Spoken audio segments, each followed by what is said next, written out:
Hey, good morning. It is Wednesday, December 6th, 2023, and it's time for the Classic Guitar Rock Daily Update. I'm Jeremy. Thanks so much for joining us. You know, and they kind of bring it on themselves, right? I've been making fun of Kiss over the last couple days, especially about their dumb avatar things, and those are dumb. But you know what? The sentimental Jeremy is sentimental about Kiss hanging up the capes, taking off the makeup. Uh, think about it. As a kid growing up in the 70s and the 80s, especially the 70s, Kiss was a big deal. And all my friends loved Kiss. They were just such a huge part of culture. And it's almost like you know them, right? Over the years, Gene is a very outspoken, some would say obnoxious character, but I like him. Paul Stanley, I like him. I like all the I like Ace. I like Peter. I like them all. I make fun of them, yes, but it is an end of an era. And why am I saying this? Well, because I want to share this from Gene. Gene on occasion, and he's the first to tell you, he likes to talk. Man, if there's a mic around, he will talk. He will say things that are, he's obnoxious. Okay. And I think he knows that. But sometimes he's at a loss for words. And this happened at the press conference after their big final show for the End of the Road tour. Gene Simmons says his family helped him make it to the conclusion of Kiss's final tour. This is from Ultimate Classic Rock. In an emotional live interview on pay-per-view TV, of course it's on pay-per-view, after the band completed their End of the Road farewell road trip on December 2nd, he admitted he was at a loss for words for one of the few times in his life. Asked to comment on the idea that his late mom had been there with him during the show, Simmons' voice wavered as he spoke. Quote, when Paul said she was on the side of the stage, and then he choked up and he couldn't really finish. He was quiet for a minute, and then he said, I would probably not be alive if my little daughter, he's gestured to his daughter Sophie, who's actually 31, so she's not really little anymore. I wouldn't have been alive without them. And he referred to his family, his son, his wife. So very emotional time for Gene. And there have been a few other times when you see Gene get emotional behind that crusty exterior. I think he does have a big heart. So it was kind of nice to see that. Now here's something I wanted to chime in on, because again, this is part of the Kiss zeitgeist, right? We talk about, there's Gene and Paul, and then there's Tommy and Eric. Not the original members, but they've been in Kiss for over 20 years, longer than either Ace or Peter were. And so they're in difficult positions, right? The diehard Kiss fans, I don't think they're that nice to Tommy and Eric, who are just doing their job, right? They're both, by the way, phenomenal musicians. And here's where I get in trouble with the Kiss faithful, but it has to be said. Tommy and Eric are way better musicians, way more talented than Ace or Peter ever were. They're just not Ace or Peter. So they'll never live up to the legend, right, of being the original spaceman and cat. I feel for him. So, by the way, those that don't know, Tommy Thayer was a guitar tech for years with the band. So he goes way back with Kiss. He's played on some of their albums that we thought was Ace, right? So Tommy's played on some albums. When they did the reunion tour with Ace and Peter, Tommy had to help Ace relearn a lot of the solos and stuff. So Tommy very much has been part of the Kiss family. It was just in the early 2000s that they said, hey, just you become the new spaceman. He was more dependable easier to work with. And the same with guys. Eric Singer has played with everyone. Phenomenal drummer. Those guys just don't get the credit they deserve because they're both excellent musicians, way better than Ace or Peter were. And I get it. The nostalgia factor, they're not Ace and Peter. So that's an awkward thing. But from a musical standpoint, they're way better than Ace and Peter were. Okay. I have to throw it out there. Sorry. But guitarist Tommy Thayer at this same press conference, he had a chance to speak. He said, quote, "I thought it was a fantastic night. I felt really good about it. This is a celebration, but most importantly, this is Gene and Paul's night. This has been their baby for 50 years, and I think everybody was really feeling that. I mean, it's Kiss and everything too, of course, but this is their encore and their night." And Gene said, quote, "It needs to be said, without the fans, we're just asking the next person in line, would you like some fries with that?" End quote. So his point is, there would be no Kiss End of the Road tour. There would not be this 50-year thing that we call Kiss without the fans, of course. And they have a rabid fan base, and credit to Gene and Paul for their business prowess, for keeping the Kiss brand alive over all these years.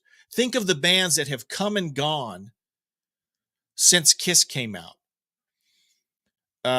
And Kiss was always, critics jabbed at them, bands would, it just, this End of the Road tour, very successful tour. They made tons of money. They will continue to make tons of money.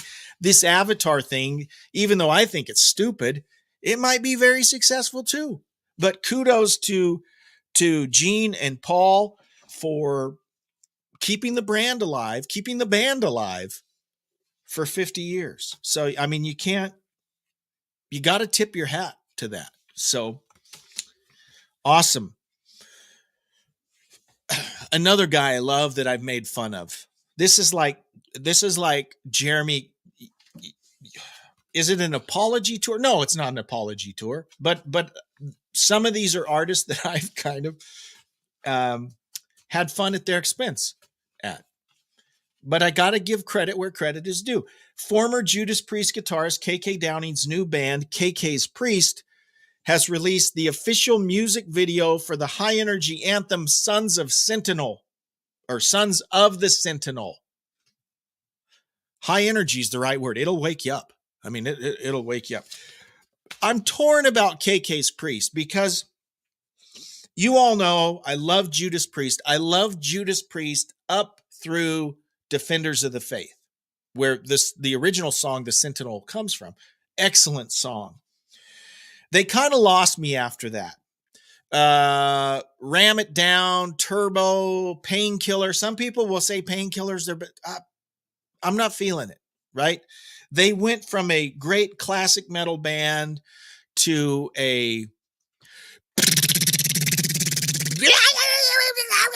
and I just wasn't into that. And KK's Priest tends to model itself more after the latter than the former. So I've been torn about KK's Priest. KK's Priest songs, many of them lyrically are dumb.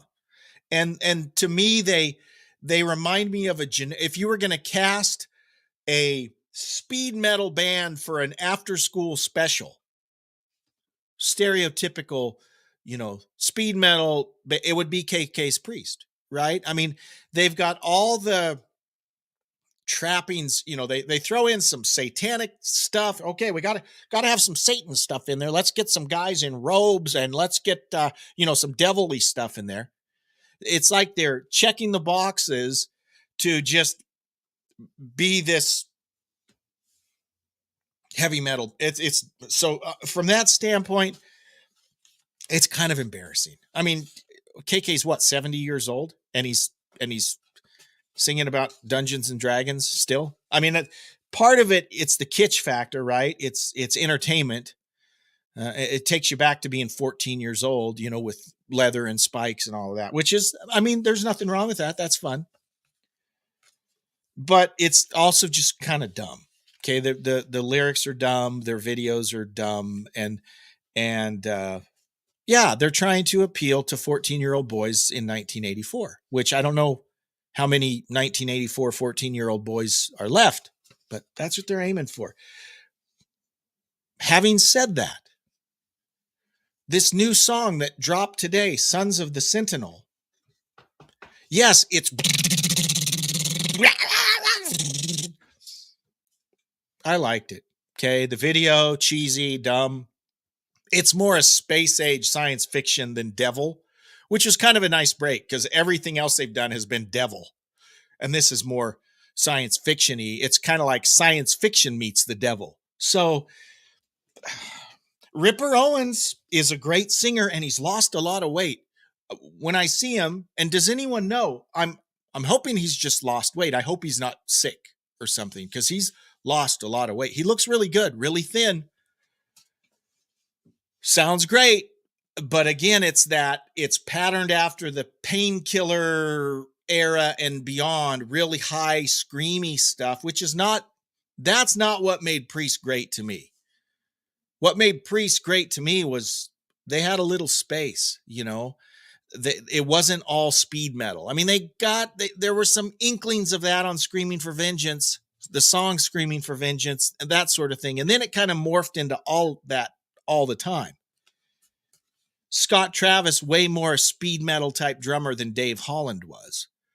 But, again, I'm more of a fan of the classic Priest, but that's not to take anything away from Ripper Owens and KK Downing, still a great guitar player. And I wish them the best. And this new song, Sons of the Sentinel, it's been the best thing I've heard from them for a while. I've tried to listen to the two albums. It's hard. It's a hard slog for me. It's a hard slog because we've lost the hooks. Priest, though they were a metal band, they always had hooks. And this newer stuff, not so much. It's just fast, screamy stuff that I'm not as into. But I will point you in the direction of the new song, Sons of the Sentinel by KK's Priest. You should check it out. Oh, I do have to. This is a quote about the song. Downing says about Sons of the Sentinel, quote, I don't think KK said this. I think someone wrote it for him. Following the epic Return of the Sentinel, okay, which was on their last album, it was inevitable that this sequel would evolve. The history of these intergalactic mercenaries has to justifiably continue as long as there is metal in our veins. It was with great sorrow that our first great father and warlord met his demise upon his return. But the powers of those that would be have initiated an even more powerful force to be the protectors of the entire universe. Though, heed the warning, you must always beware to never stand in their way because they are a force that are like no other and have never been seen before. They are the Sons of the Sentinel. Follow me, my 14-year-old pimply-faced boys from 1984. Okay, that's what I'm talking about. But hey, I kind of like the tune. Speaking of more molten metal madness, Iron Maiden frontman Bruce Dickinson has revealed that he had a somewhat mixed experience when the metal legends played the historic Power Trip Festival in California in October. This is from Blabbermouth. It's either from Blabbermouth or Louder Sound. I'm not sure. Sorry about that. It's from one of those places. Remember, Power Trip was held over 3 days at the Empire, the Empire Polo Club in Indio, California. It saw some of the biggest rock and heavy metal bands of all time unite with Maiden, Metallica, AC/DC, Guns N' Roses, Judas Priest, and Tool all playing across the weekend. This is Bruce, quote, Power Trip was a slightly strange experience for us. He tells Brazilian radio station 92.5 Kiss FM. And we did a good show. This is on Blabbermouth, by the way. And we did a good show. And actually at Power Trip, we did a maiden show. We didn't do because it's Power Trip, we have to suddenly do a greatest hits. No, we did the maiden show with all the stuff we're doing on the tour. Death of the Celts, everything else like that. He's making the point, if you go to a maiden show, they're going to go deep. They're going to do some album cuts. It's not going to be just a greatest hits package. Juxtapose that with Judas Priest. Judas Priest went over really well at Power Trip. And everyone said they went over really well because they did do nothing but the hits, which I got to be honest, I kind of like that. I mean, I like to hear the deep album cuts too, if I'm really a super huge fan of that band. But if I'm going to Power Trip and maybe I'm a huge AC/DC fan, but not so much a Judas Priest fan, I would appreciate the fact that everything Priest played, I probably would recognize. I went and saw Yes in like 2002.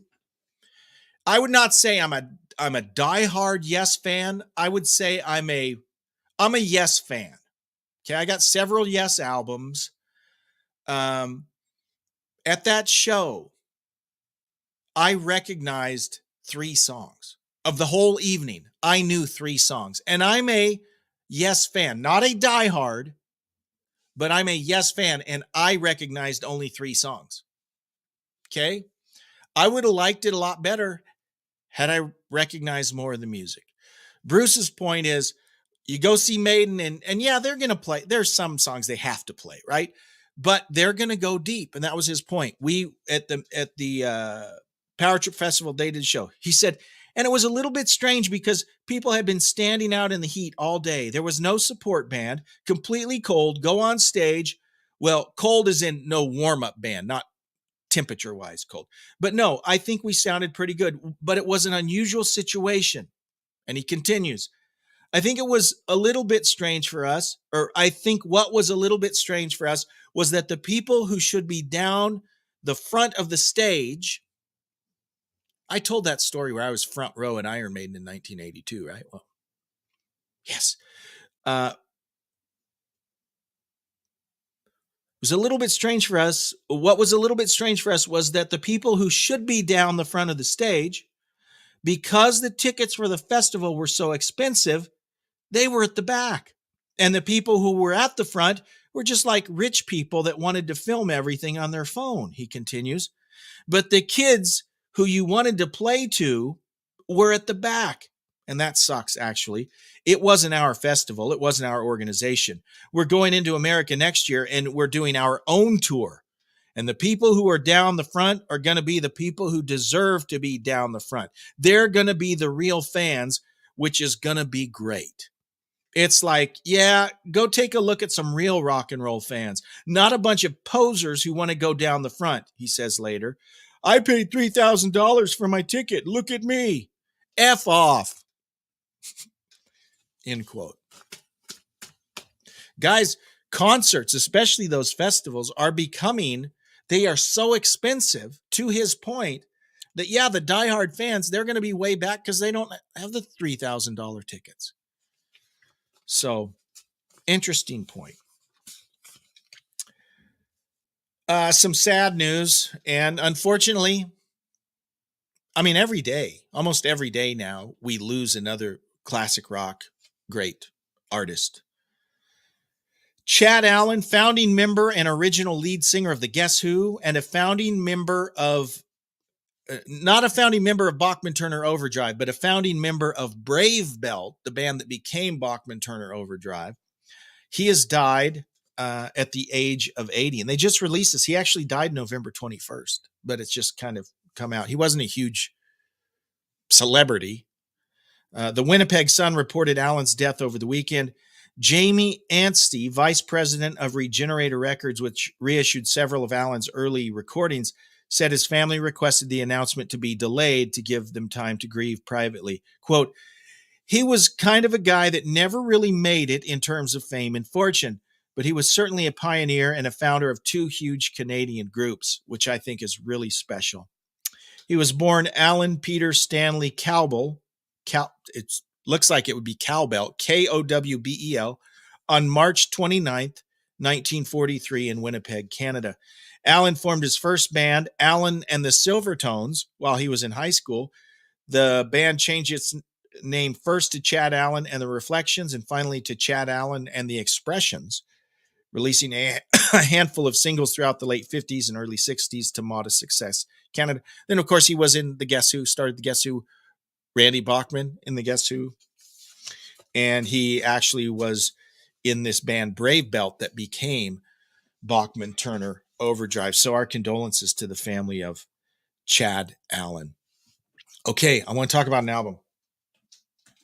Now, I have a podcast episode in the can that I haven't released yet. We recorded it, and I said I was going to release it.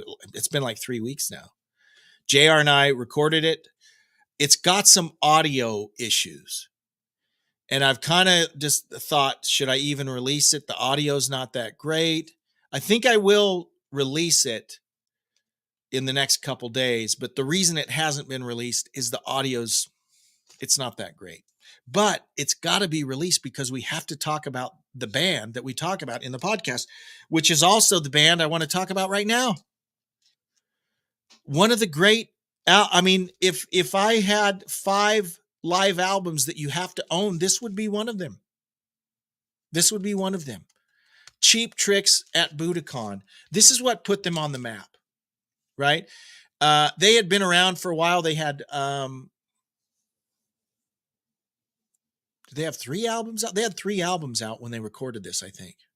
Is that right? A Cheap Trick, In Color, and then I think they did. But it was really this, the story is they're in Japan, right? They had a little success in the US, not much. But for whatever reason, these guys were huge in Japan. And by the way, one of the first things Rick Nielsen did when they got to Japan is he went and bought a bunch of Japanese guitars. Ibanez, right? Ibanez is now a huge brand, but in the 70s, no one knew who Ibanez was. And Rick bought some Ibanezes. There's an Ibanez. I think this is an Iceman.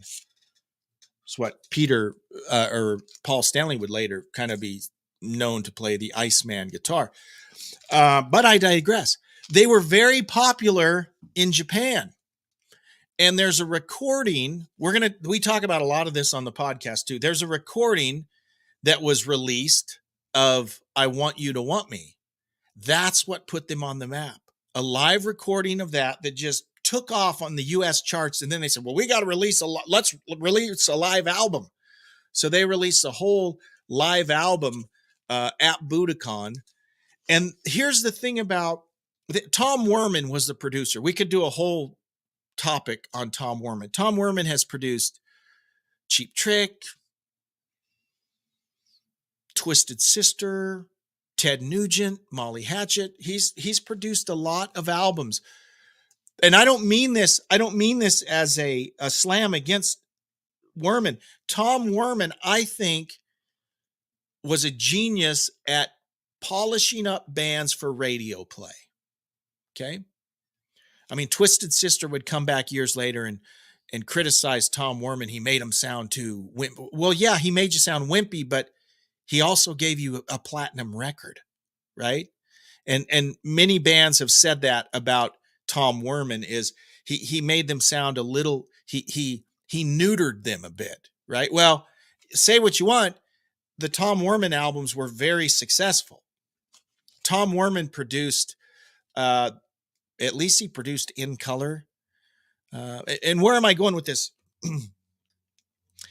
The crappiest song on In Color is I Want You to Want Me. The studio version sucks. I mean, it is the worst song on the album. When you hear it after you're used to the live version, which was the hit single that we all knew and loved, you'll go, oh, that sucks. Because it does.